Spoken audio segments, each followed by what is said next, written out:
Leah here. You're listening to a special summer rebroadcast of one of our favorite episodes. We'll be back with new episodes this fall, and you can join us every month over the summer with brand new live deeper dives. You can learn more and register at learn.anniefrisbee.com/lactation business coaching.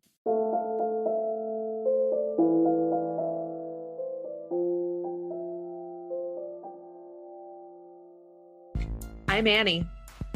And I'm Leah. And this is Lactation Business Coaching with Annie and Leah, where we talk about the smart way to create a compassionate and professional private practice. Let's dive in.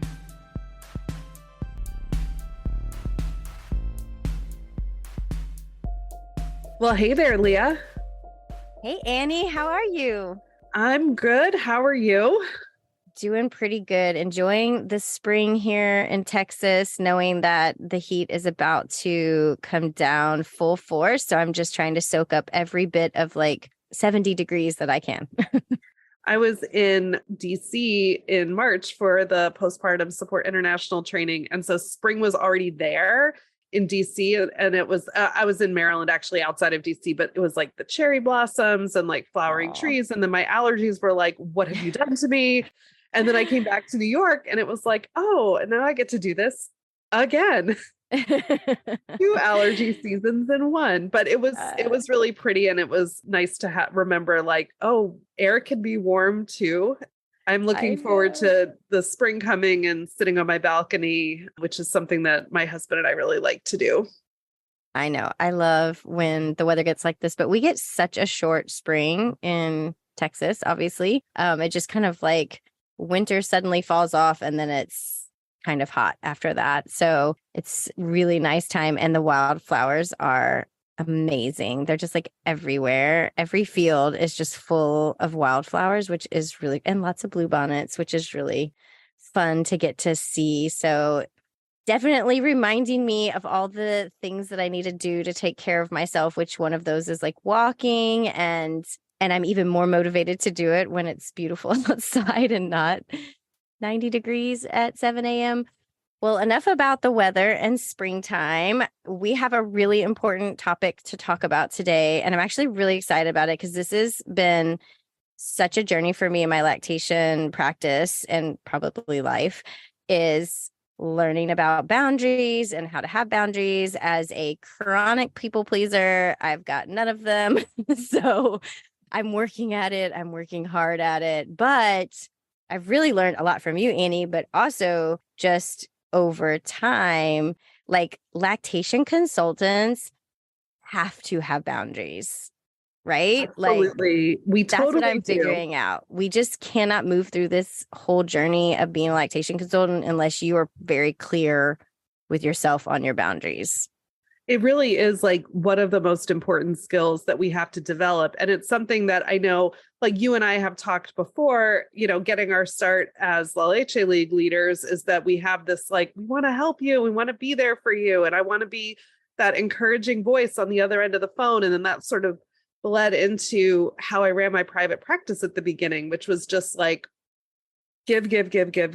And it is something that I wasn't really prepared for, in my life. It wasn't something that I'd never thought of myself as like, I'm going to be in a helping profession and I'm going to want to help people. But now here I am, like helping people all the time. I had also never experienced in my professional life in my 20s before embarking on this journey in my mid 30s. I had never experienced burnout before. I didn't really even know what that was, let alone that it was something that could happen to me. And so I wasn't even really prepared to recognize the signs of it when it did start happening to me, which is, just like that being like cranky and not being able to sleep and feeling jittery and then feeling like I have to.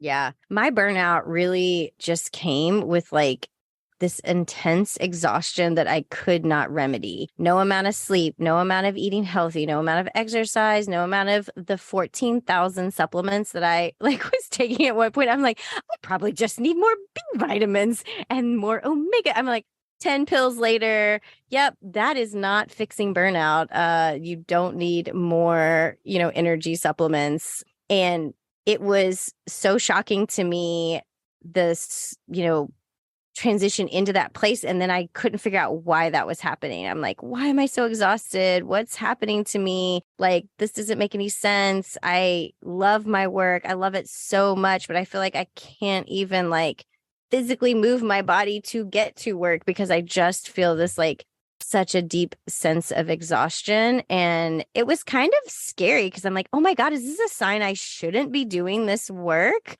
Which panicked me because I'm like, oh my gosh, this is like my favorite thing in the world and I love it so much. And I could energize myself with the clients. It was just everything outside of client work was just so exhausting. And then it was just really kind of sad and scary because I didn't understand why I was feeling the way I was, and this led to my deep dive into why do people get burnout and top of the list boundaries in helping professions.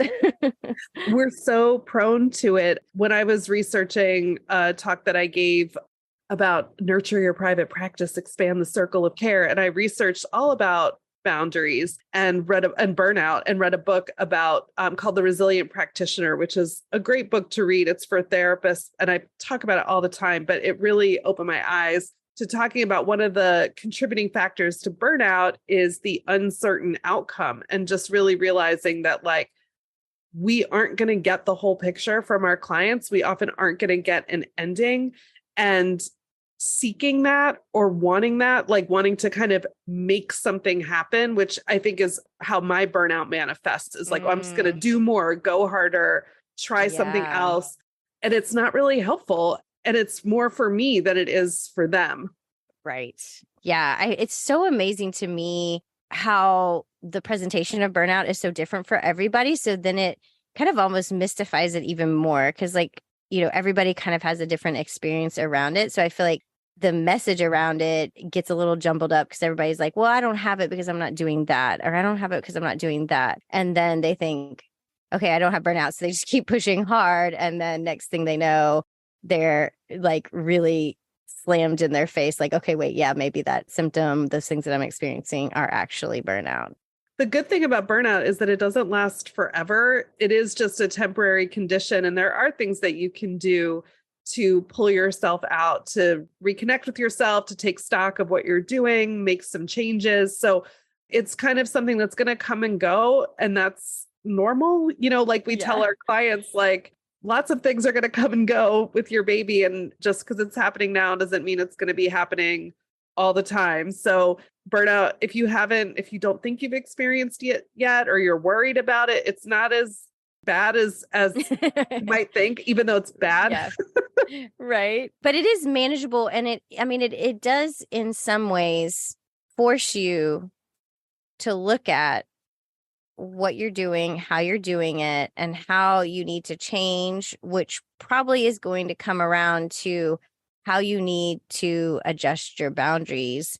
And another place that might come into play, which, kind of contributes to burnout is, when you don't have boundaries, you don't have a lot of control over a lot of things, but your time is not under your control. Your time is just drug along to whoever needs it at that minute because you haven't defined when you're going to spend time doing this for these clients and when you're not going to spend time doing this, and when you're going to spend time with your family and not look at work stuff, and when you're going to schedule appointments and when you're not going to schedule appointments. And I think that contributes to burnout, but also in and of itself, like when you don't have those boundaries, everything feels really chaotic. And that's something I've had to work on so hard because I am the one who will like glance at my phone and then be like, oh, wait, this mom's describing signs of mastitis. Like I better talk her through that, or I better give her a call, or, this her text sounded really distressed. Like maybe I should answer her. I don't want her to have to wait all the way till tomorrow.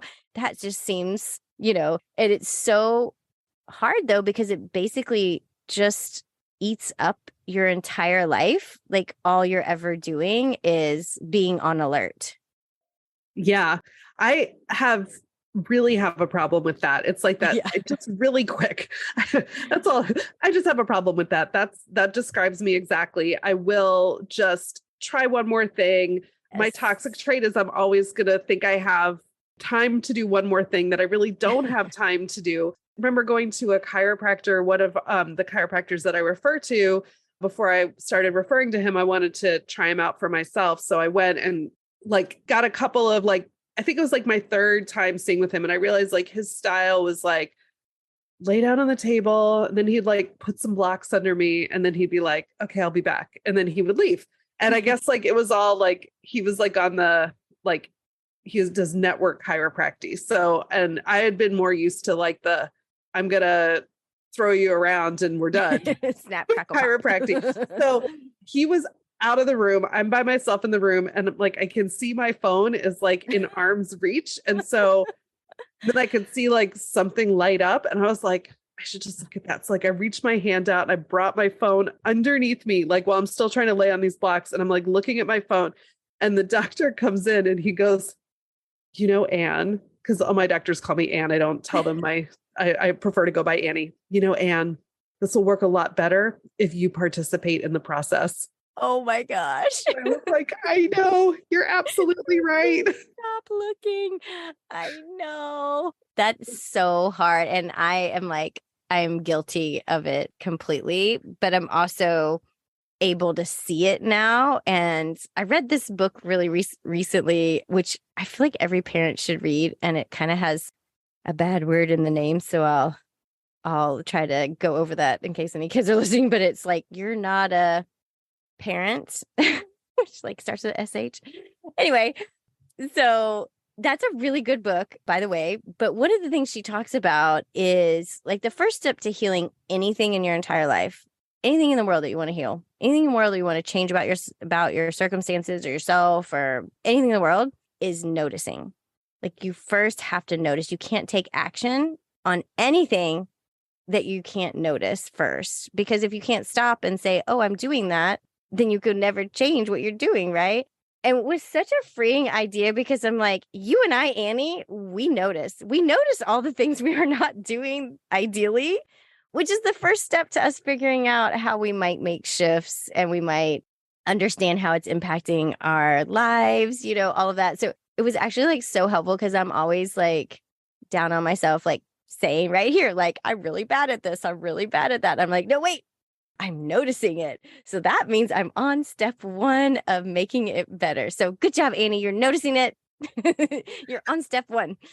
Well, the other part of noticing it is not just like noticing when you're doing something bad, but also noticing how much you enjoy it when you're giving your full self to things that you want to do, like spending time with your family or taking that walk or reading a book or whatever it is that brings you that rest and relaxation, and noticing that and noticing how like you need that as much as you need to make sure your clients are okay, if not more. And that's where the third reason that lactation consultants need boundaries, you know, that's where it comes from, which is it's just better for them when we have boundaries, because our main goal in working with these families is to lead them towards that self-efficacy, that you can do this. Right. And so remembering sometimes like as a helper, thinking, well, I'm not doing this for me, I'm doing it for somebody else, can help you do it, but it's also real. Yeah, I totally agree. And I think this is something that we don't think of because we think more help, more handholding, more support is better. But sometimes a little pulling back, a little bit of, you know, allowing people to move through and figure things out with guidance, but still able to figure things out. We typically, I don't know, as a helping profession, I'm just like, let me just do it all for you. Like, let me just tell you everything you ever need to do about anything. And that way everything will be perfect for you, you know, but they'll never be able to figure things out on their own. And certainly we can't handhold every person forever.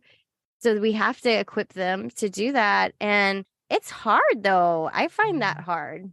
I do too, but I just in kind of remembering my own journey as a mom and understanding, like, I guess the older I get and the further removed I am from personally from those baby days, working with these parents and seeing how much it means to them to have me tell them that you've got this. Like, whatever this is, you've got it. Like, it might be hard. It might not be going the way you want it to go. There might be things that you need to change. There might be things that aren't going to happen that you wanted to happen, but you've got this. I believe in you. And that might be just something that comes with age, but I feel like it's landing differently lately when I really say that they're like, I've just been wanting somebody who knows about something to tell me that I'm going to be all right. Yeah, for sure. And it just builds in their resilience and their desire to like, okay, I have the ability to work with the information you've given me and then like work through this and figure this out. And I think we hold them back if we're constantly checking and making sure they're doing this and checking on that and saying like, but wait, maybe you should try this, maybe you should try that, instead of letting them kind of move through the process and really equipping them. So it's such a good reminder. And I feel like all of these points that we're making about why we need boundaries so much are probably also life lessons too. They apply to our kids, they apply to maybe other family members, it's just like friends. It's amazing how so many of the lessons I'm learning through lactation practice, I can also then turn around and apply to like, I have adult kids now. Like they need some self-efficacy lessons. I'm like, come on, I need to start applying this. So I love learning about this. And I know coming up soon, we're going to be able to learn even more about boundaries with our clients. And maybe we've got the lactation therapist, Jabina Coleman, who is a licensed clinical social worker and an IBCLC.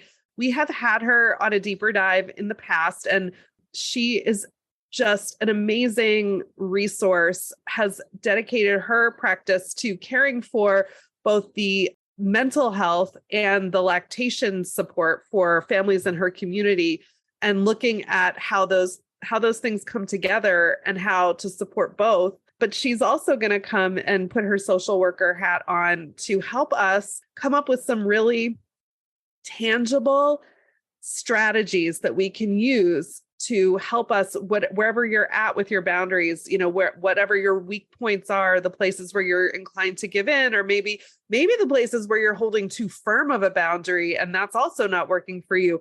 We're going to spend that hour learning from her, getting some hands-on strategies. That is happening at the end of the month. We're going to put the link in the show notes. You can sign up and just come to that one, or you can subscribe to our Deeper Dive subscription for $15 a month. You get access to join us live, as well as access to our entire archive of Deeper Dives going back to January 2020 for as long as you remain a member. And I also threw in some little bonus goodies into that, which you can check out at the website, and you can go to learn.paperlesslactation.com/course/boundaries-dive. It sounded very like poetic as I said. Yeah, it did. We'll put that link in the show notes, and we would love to see you there. Our last deeper dive with Jenny Stiller on ADHD was awesome. And I'm still like processing a lot of what happened there. And so we're just really excited for the opportunity to bring these experts to you and people to talk about things that Leah and I are struggling with. Like every idea we have is because Leah and I are like, what's hard right now? Yes, somebody come teach me this. And then hopefully other people want to learn it too. And what we're finding is absolutely other people are in the same place we are. And that's what we love. It's just a beautiful community, knowing that we're all working through this. We're all trying to understand different aspects of this important role we play in, families' journeys with their feeding their babies. And so I hope that you guys will join us. I know our last talk with Jabina was so good, and I cannot wait to talk to her again. And maybe she can help me figure out my boundaries with my clients, but also, all the other places that we need to have boundaries in our lives so we can be healthy and thriving people. So we really look forward to seeing you guys there. I know she's going to help us. She's great. You'll love her. So I hope we'll see you there. And until next time, this was really fun, Leah.